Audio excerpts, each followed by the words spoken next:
Hello and welcome to From Digital to D&D.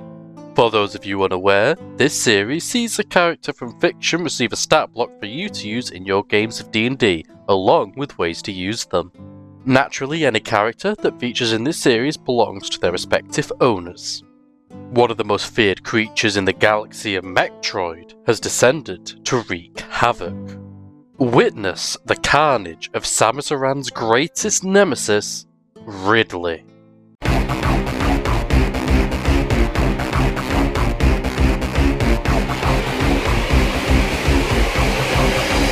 Ridley is an alien creature resembling a space dragon. His species is unknown, and he is the only member of his species currently known to exist. Ridley himself is a high-ranking member of the Space Pirates, a dangerous force throughout the galaxy who behaves how you think they would. The Space Dragon is sadistic and bloodthirsty, reveling in destruction. His first recorded appearance was on the human colony of K2L, where he commanded his army of space pirates to, quote, enjoy the slaughter to the fullest. Under this leadership, everyone on the colony died with one exception, the child known as Samus Aran. The young girl approached Ridley and attempted to befriend it, who responded by instantly trying to murder her. If not for Samus's mother taking the plasma blast, Samus would have died. After the slaughter was over, Ridley was almost killed when Samus's father sacrificed himself and blew up Ridley's ship, which fell on top of him. This would not finish him off, however, though it did badly wound him.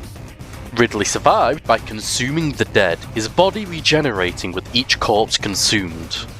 Once he recovered, Ridley returned to commanding space pirates until his next encounter with the now fully grown Samus.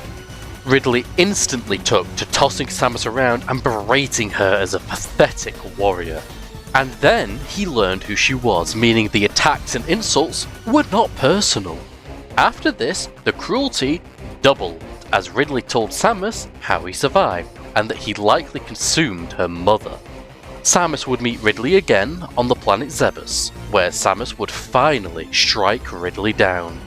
But this would not be the end. Though he appears as cruel and animalistic, Ridley is intelligent and he has a talent for machinery. Though it wasn't finished before Samus killed him, Ridley constructed a mechanical copy of himself known as Robo-Ridley. This same technology would be used to salvage his remains, and Ridley was rebuilt with enhanced cybernetics. Now called Meta-Ridley, he would clash with Samus again before being killed once more on Talon 4. And yet, Ridley survived. This time by the aid of Dark Samus, an evil doppelganger of Samus who had the power to use a toxic and mutagenic substance called Phazon.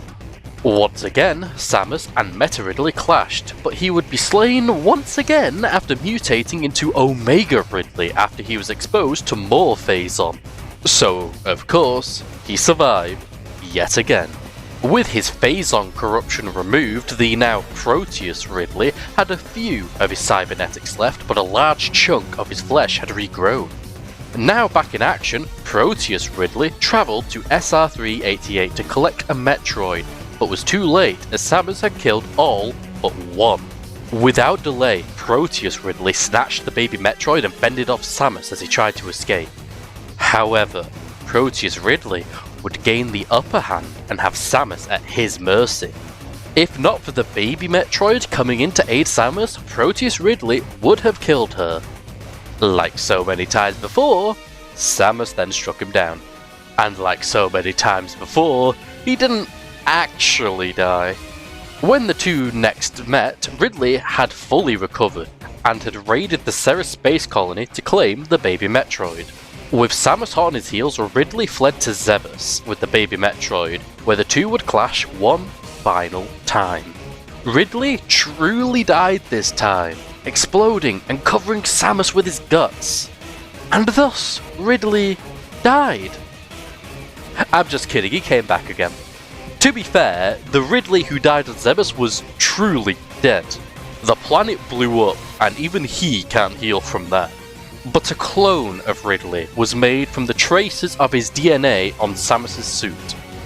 This clone would fight Samus, of course it did, before it would be killed by a clone of the Queen Metroid. And thus Ridley died. His petrified husk was transported to the BSL research station and put into sub-zero containment, where it would be found by the X-Parasite, an organism capable of mimicking any creature it came into contact with. And the parasite wasted no time assimilating Ridley's DNA to form a new creature, Neo Ridley. He was killed by Samus, you know the drill. And then Ridley! Oh, he actually stayed dead this time? Well, until another Metroid game says otherwise, that is the definitive end of Ridley. Though his later appearances would be clones of him, they all shared the original's lust for bloodshed. The simplest way to describe Ridley is as a space dragon. No official height has been given, but a rough estimate compared to Samus puts him at around 21 feet tall. His skin is a scaly purple which can resist a lot of damage, and his wings grant him incredible flight speeds, even in space, somehow. Though he looks skeletal, Ridley has incredible strength and the tools to back it up. His claws are razor sharp, his fully flexible tail ends with a bladed tip, and his pointed head is aligned with pointed daggers for teeth. Another natural part of his biology is the ability to expel plasma from his mouth. He can unleash it in rolling fireballs or short plumes of flame. Meta Ridley showed the ability to focus it into a beam of plasma. But normal Ridley can expel it in a greater volume in the form of the plasma scream, though this takes a lot of energy to use. Regardless of how it is expelled, Ridley's breath burns all it comes into contact with. In combat, Ridley is ferocious and unrelenting, unleashing a barrage of swipes, bites, stabs, and blasts with barely a pause. But he enjoys pinning his foes down to either ensure a slash or to drag them across the floor or walls. Though he fights like a feral beast, Ridley is intelligent and capable of speech. He is adept in machinery and cybernetics, which implies he is as smart, if not smarter, than a human. He just knows screeching like a monster will terrify his prey more. However, as his story implies, his most powerful ability is his ability to survive. By consuming the flesh of others, Ridley can rejuvenate his cells by incorporating his prey's cells into his own. And he knows how to cheat death, earning him the title of Cunning God of Death. In total, Ridley has died 6 times, 8 if we count the clones. And the real Ridley may have come back if not for the fact the planet he was on exploded. It's almost stupid how often he managed to come back. Sometimes he returns to his own cunning, and other times it's by sheer chance, but one thing is certain. Ridley is one of the most dangerous creatures in the galaxy. As one of gaming's most famous villains, I wanted to try and give Ridley the justice he deserves. He has shown a lot of abilities over the years, and not everything could make the cut, but I think I did a good job. As always, you're more than welcome to look through his stat sheet at your own leisure, but there are a few particular highlights. Ridley is adept at grappling targets, having a plus 13 to athletics checks and being able to grapple when landing a rend attack. This is because of his brutal rush trait. When Ridley uses his flying speed, he can choose to deal damage to a creature he has grappled. There has to be a solid surface such as a floor or wall, but for every 5 feet Ridley drags the creature, it takes 1d4 bludgeoning damage. Grappling something cuts your speed in half, so Ridley can move up to 50 feet per turn, 100 feet if he takes a dash action. That's a possible maximum of 20d4 bludgeoning damage from just moving in 1 turn. Add in being able to move up to an additional 50 feet with legendary actions, and a creature could take up to 30d4 bludgeoning damage in 1 round. That's an average of 75 damage. You do not want to be grappled by Ridley. But if you think that's overpowered, it is, but Ridley doesn't care. And if you kill him, he has a good chance of returning. The cheat death trait gives Ridley a 50% chance of coming back to life with 1 hit point 24 hours after he dies, assuming his body isn't completely destroyed. And even if he is actually dead, reviving him doesn't require material components, meaning those who wish to resurrect Ridley will have a much easier time. And even if he can't get a good grip on a creature, he will happily tear into it with his jaws or claws. Should range be required, he can fire a plasma ball, which may not do as much damage as he can in melee, but it has a good chance to set the target on fire. And if Ridley wants to strike an enemy from a distance, he can stab at them with his tail, which deals 6d12 plus 8 piercing damage if he lands a critical hit. And like any dragon, Ridley has a breath weapon, which splits into 2 options. Plasma Ball Barrage lets Ridley make 5 Plasma Ball attacks, and Plasma Blast lets Ridley fire a large ball that explodes on impact. As a boss monster, Ridley has legendary actions. The basic options let him stab with his tail or yeet those he has grappled, but at the cost of 2 actions, Ridley can use Wing Blitz. This lets Ridley fly 50 feet, and anyone he passes within 5 feet of has to make a dexterity saving throw or take 66 bludgeoning damage. Keep in mind, Ridley doesn't trigger opportunity attacks when flying, and this movement would trigger Brutal Rush. But Ridley has 2 other options that both cost all 3 legendary actions to use, and both hurt. Plasma Scream lets Ridley fire a large blast of plasma that is a save or suck. If you suck, you'll take 20d10 fire damage. However, this action requires Ridley's breath weapon to be recharged and doesn't let him recharge it for 1d4 rounds. So Ridley better make sure he isn't going to miss. His other option is Skewer. Ridley stabs his tail at a creature within 20 feet, and if they fail their dexterity saving throw, they take 6d12 piercing damage and suffer a deep wound. For those of you who watched my Wolverine video, thank you. You may also recall this appearing there as well. A deep wound requires a medicine check to treat, or magical healing equal to the initial damage. If it isn't treated, the creature loses 1d8 hit points at the start of its turn. With all these options, Ridley is an incredibly dangerous threat.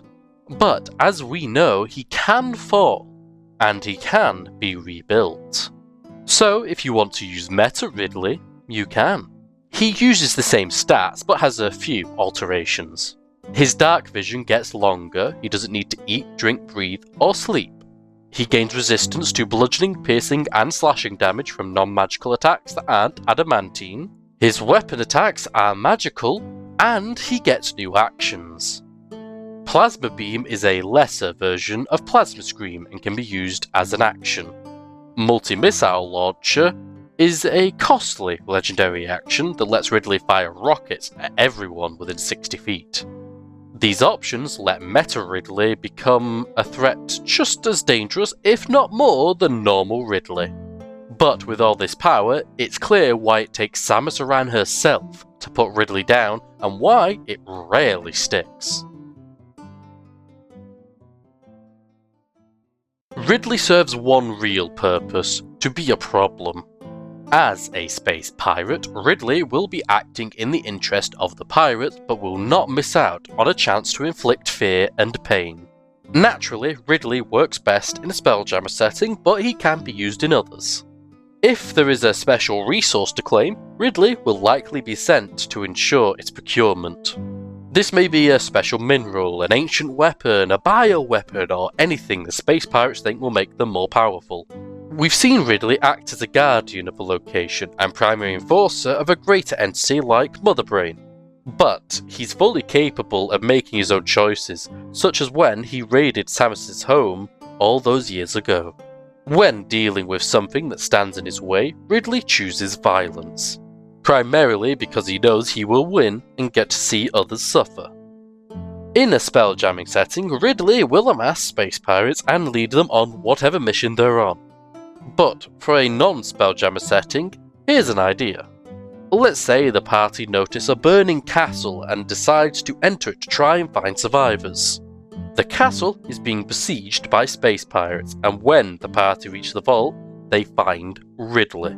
The space dragon claims a strange artifact and leaves, maybe toying with the party first. Later on, they hear of the space pirates taking interns. Tracking them down, they find Ridley's crashed mothership and learn the interns are being forced to repair it. Some of the items Ridley has collected may be power sources, but other items may be collected so he can use the power for himself. Whatever he wants with them, it is clear he will return with a greater force should he repair his ship. When the party finally confront Ridley, he wastes no time and launches into a full assault. And if the party manage to best him, he always finds a way to come back for round 2. But with that, we've reached the end of today's video. Before you head off, I would like to thank you for watching, and I hope you managed to get something out of this. If you feel like helping out, you can become a patron using the link in the description. The stat block for Ridley is available on D&D Beyond for free, and the link to it is in the description. I hope you all have a great day, and may your dice roll favourably. Goodbye for now.